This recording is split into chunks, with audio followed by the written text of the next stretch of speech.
Last time I released a video, which was the first time in 2 years, I talked about how I didn't need the Fuji X100V1, the 6. I'm going to follow that trend. Today I'm going to talk about why I don't need the Tamron 35 to 150mm f2 to 2.8.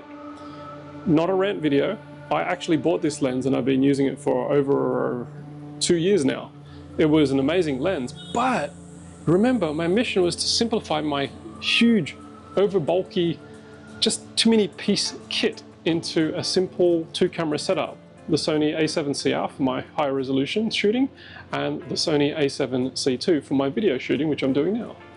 And both of these bodies I absolutely love. I love the little mode dial selector at the top, excellent stuff. But that giant Tamron was like a really huge and heavy lens to take with me, and I found myself, even though I had been shooting it on and off at different events, it often got left in the camera bag because it was just way too big, and I would be reaching for the prime lenses that I got because I always shot with primes. So I decided to sell the lens, and I did the other day, and I had a big gap in my telephoto range. I have everything from 17mm all the way up to 55. But I now am missing my 55 to, let's call it, 100mm range. And I was looking at all the different lenses, I was looking what's available. Again, my primary objectives were different, and they could be different from yours. I'm looking for small, prime, and not crazy expensive. The G Masters are amazing lenses. They have 1.4 aperture background melting ability, but I don't need that. I need small pocketable primes that I can fit into a very minimal camera bag without being stopped by every way custom security and whatnot, because I've got 500 batteries and 2 ginormous lenses. Enter the Sigma 90 2.8. I got this lens to replace that giant Tamron, and I have to say that so far so good. I had shot the 3x3 basketball event the other night over in Singapore at the Sports Hub, and I found a high vantage point, and I used this lens from above, and I was shooting kind of down at the hoop, and I tell you what, I got some really banger shots, like this one and like this one here. So this lens, metal, clicked, smooth, I love it. When you put it and pair it next to the 17mm f4, my goodness, look how small these are. I'm really happy with these lenses. And they both got 55mm filter threads. My Sony's, which is the 24 2.8 G lens I've got here, the 35 2.8 Zeiss, and the 55 1.8 Zeiss, all use 49. So I'm using 49 and 55 filter threads. Awesome. I can fit both of these on each body in a simple bag, and I can pull them out. So I've got telephoto and I've got wide angle. I've got environmental, I've got detail. Perfect. And I'm really enjoying shooting with these. Again, this is not a review, but it was more like I did have to upgrade one because I need this focal range for the upcoming trip I've got going to Turkey, and I'll be shooting a very, very big run and gun corporate event.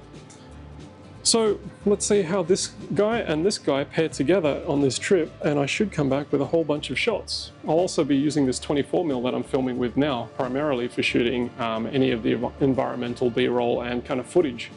And I might bring the 55 1.8 with me, because while it's old and it's got some chromatic aberration, it's still super sharp, and it does give me that f1.8, so that gives me my, let's call it, nut time ability, low light shooting lens.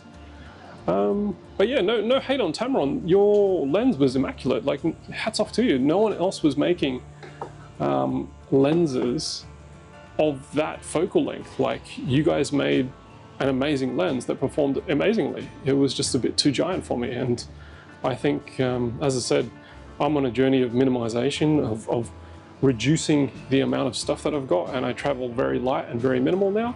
So just for my case, the Sigmas, these new metal Sigmas are amazing, and this kind of non-G Master lenses from Sony are all pretty much going to be my new kit that I'm going to be using from now until the future, until I decide to upgrade. But I don't think I will, because honestly the Sony a7 CR is an amazing camera and I'm loving it so far.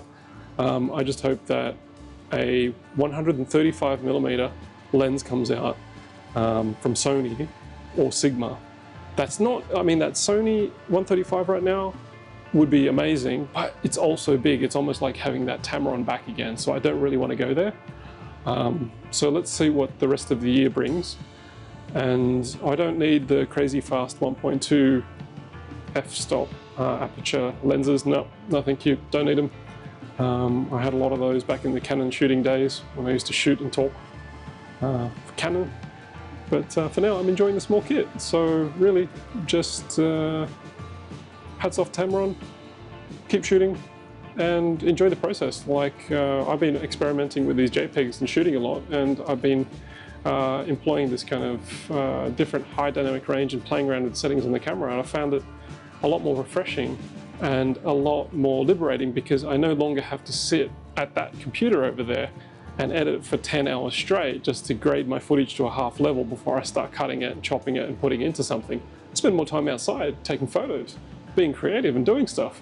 That appeals far more to me than sitting in front of that thing over there and getting my kind of carpal tunnel syndrome back issues. So anyway, just wanted to say these lenses are great. No, by no means this is a review. I just recommend them if you're looking for a minimal kit. And I'm back on filming and recording with the DJI Mic 2, because I also think that's cool. And the DJI mic somewhere over here is also, this is also the other piece that I'll most likely be bringing with me, because this is a very cool mic as well. So anyway, hope that helps. Enjoy shooting, and thank you for, actually also thank you for all the comments that you made on the previous video. I really appreciated all the comments. I was surprised. And also, you'll be happy to know that I took your advice, all you guys' advice on board. I actually removed the hot shoe thumbs up grip.